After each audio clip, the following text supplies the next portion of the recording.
Now can we take Donald Trump seriously? The real estate mogul and reality TV star won big Tuesday in the New Hampshire primary, with no clear moderate emerging from a still crowded field to challenge the populist New Yorker who's upended conventional strategy every step of the way. As improbable, the 21-point shellacking by Bernie Sanders of his only rival on the Democratic side, Hillary Clinton. How can it be that faced with an unabashed socialist who's not even a member of her party, the former First Lady and Secretary of State suddenly seems very beatable? Can these political outsiders actually win? With an outgoing president who's often been dubbed no drama Obama, what's drawing voters to candidates that couldn't be more different in their style and substance? What's changed over 8 years in the United States? Today, in the François Picard debate, we're seeing how Trump and Sanders have raged against the machine. And with us from the University of New Hampshire, Dante Scala, the co-author of The Four Faces of the Republican Party. Many thanks for being with us. You're welcome. Also joining us, she's the author of America After Obama. Amy Green teaches at the prestigious French Political Science Institute, Sciences Po. Welcome back to the show. Thank you. And we welcome from Washington, D.C., Jim Marquettes, president of 4D PAC, a political action committee that supports strong on security Democrats. I take it that means Hillary Clinton this time around. It does indeed. Thanks for having me. All right. And from Tallahassee, Florida, we welcome back Rick Wilson, Republican Party strategist. Rick, who are you supporting? I'm with Marco Rubio this campaign cycle. He had a tough night the other night, but we're sticking with him, and he's still in the fight. All right, we'll broach that in a moment. The France 24 debate, where you can join the conversation on Facebook and Twitter, our hashtag F24debate. Let's start with the numbers. Donald Trump garnering more than 1/3 of the vote, leaving his rivals depleted as his thoughts turn to South Carolina in 10 days' time. I wanted to congratulate the other candidates, okay? Now that I got that over with. You know, it's always tough, and then tomorrow, boom, boom.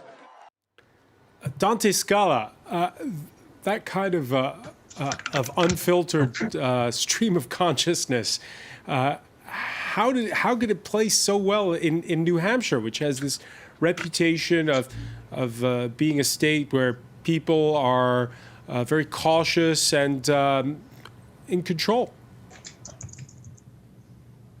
Yeah, this is a state where the Republican establishment is, I think they pulled the covers over their heads today and tried to pretend last night didn't happen, because it was a night in which political outsiders, not just Donald Trump, but voters as well, showed up. They weren't the elites leading the charge, but rather Donald Trump was leading the charge against the elites, against the gatekeepers of the New Hampshire Republican Party. And unfiltered, raw, vulgar, all of that was true of Donald Trump, and his support for months was remarkably steady. And we all watched and waited and thought, well, maybe New Hampshire voters will get cold feet at the last minute. Maybe they won't show up to vote. But neither one of those things happened. If anything, his poll numbers were a bit better, or his final numbers were a bit better than his poll numbers indicated. What drew them to him? I think on the one hand, white working class voters found a champion in Donald Trump. And this is a group of voters who have become increasingly important to the Republican National Coalition, and yet Republicans haven't offered them the policies that they feel will help them with their economic problems, their families in peril, their concerns about the next generation, their children, and so forth. There's a lot of anxiety out there, and Trump has been, had a message that resonates with them in a way that other candidates just couldn't find a way to do. Now, let me ask you about this, because you speak of the four faces of the Republican Party. Well, you break down Republican voters into four categories. what is it?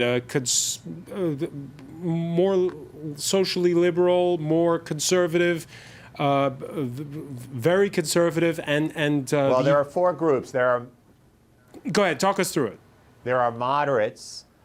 Sure, there are moderate voters. There are somewhat conservative voters who are really the swing voters in every single Republican primary. They're reliably conservative, but not very conservative. There are very conservative evangelicals, such as we find in the Iowa caucuses and now in the southern primaries to come. And then there are very conservative secular voters who are more liberty Republicans, constitutionalists, flat taxers, Steve Forbes fans, those sorts of voters. And Donald Trump doesn't fit into any of these categories? Well, the funny thing about Trump is that he draws support from just about all of those categories, with the exception of the very conservative evangelicals. So far, Ted Cruz has emerged as the champion of those voters. But as far as the other three, New Hampshire is a largely secular state. And what was striking was how Trump kind of built a coalition of voters across these different categories. And Trump is very difficult to pin down ideologically. On immigration, of course, sounds very conservative, restrictionist, and so forth. But on other issues, trade, Social Security, he sounds rather moderate. So he's in as odd as it seems, this person, this bomb thrower, has become something of a coalition builder, at least in the state of New Hampshire. Rick Wilson, what is your strategy then? The main thing about Trump that actually I think is the unspoken truth here is that we have two things going on. One, Trump has a built-in celebrity factor that no other candidate can rival. The second thing is that Donald Trump is taking a great advantage of the fact that although his numbers are bounded up at around 30-35% as a general rule, the field is so heavily divided between everyone else in the mainstream conservative lane that you end up dividing Jeb Bush, Marco Rubio, John Kasich, Chris Christie. So the peanut butter gets spread very thin for where the other Republicans can go. So this triumph of Donald Trump is something that, we're not seeing him grow his number particularly strongly outside of that boundary, that 30% boundary or so, the mid-30 boundary. And as the other folks drop out of this race, you're going to see their support going to other candidates in the Republican field. So Chris Christie today is pulling out of the race. And so you'll probably see Christie voters spreading between Kasich and Bush and Rubio. Ben Carson is rumored to be coming out of the race. So you'll probably see those spread between Cruz and Rubio. So you're going to end up with a coalition against Trump that gets smaller and smaller, but the number of total votes gets bigger and bigger. So when you have the question though is when, and let me get back to your let me get back to your first point, Rick Wilson, because we know the United States elected an actor, but he was a Hollywood actor. That was Ronald Reagan. In this particular case, it's a reality TV star, and as you say, people know him. he's a familiar face. Sure, they believe they know the character he plays on TV, which is why. Although, and none of the candidates have yet really attacked Donald Trump with any significant media firepower. We've got a couple of $1 million spread out between Ted Cruz in Iowa and a little bit in New Hampshire. But for the most part, nobody's laid a glove on this guy about the things that peel back what that TV character is. We've been working for a super PAC that's put out a couple of ads that have gone after the Trump economic record and talked about the fact that this guy isn't really who he says he is, that he's a very self-driven individual. He's a very, very, avaricious businessman who has left small vendors and people holding the bag when his businesses failed in the past. And we know that that's the only thing so far that in the testing, the focus group testing and the poll testing has worked to move Trump voters away from him, is to reveal the actual economic history of this guy. Jim Markakis, do you agree to beat Trump, the other Republican candidates are going to have to tackle him head on instead of sidestepping him? Absolutely. I think there are two really good points there. One is this idea. I think the watchword of this election is authenticity. And Donald Trump has been able to speak from the hip. He's been able to channel the anger that a lot of voters have expressed. If you think about it, for basically the last 20 or 30 years, the establishment wings of both parties have sort of said the same things, right? Like on the Democratic side, it's mostly support the middle class, and then recently it's been environmentalism and things like that. On the Republican side, it's been low taxes and low regulations. What we've got to in this election is voters have sort of tired of that. They see the gridlock in Washington. They see how so few things are getting accomplished. And Donald Trump speaks to that anger. So because he's sort of presented himself as this authentic, I'm going to tell it like it really is guy, I think Rick's point is absolutely correct. You have to reveal the fact that he has a very mixed record and attack his greatest strength and sort of unveil who Donald Trump actually is. But every time we've seen in debates the other candidates attack him, he just sort of brushes it all off, takes it all in stride, and answers with even more stinging attacks. Well, I think part of the problem is it took a long time for the rest of the Republican field to realize that they actually have to attack this guy. For the first several months Donald Trump was in the race, he was sort of treated as a joke. Don't worry, he's not going to win anything. Yeah, he's loud and he's brash, but maybe he's not going to go anywhere. The silver lining we saw coming out of New Hampshire, and you alluded to it in the earlier points, is when you have the combined voter totals of a Rubio and a Kasich and a Bush and a Christie, all of a sudden you combine those, and then that becomes very competitive with Donald Trump's mid-30 races. I think, personally, as a moderate Democrat, and somebody who values my country and the outcome of this election, I don't want I don't want Hillary Clinton to end up running against a Donald Trump or a Ted Cruz, because there's even the slightest chance that they could win the presidency of the United States should strike fear into the vast majority of Americans.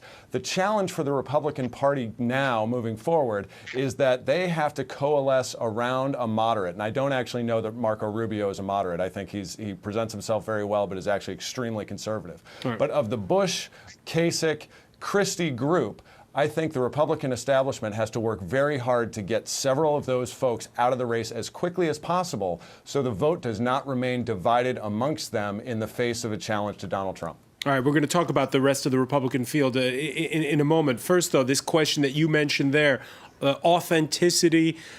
Bernie Sanders, in his victory speech on the Democratic side, he seemed to have that same tone as he relished that role of outsider. Let's listen.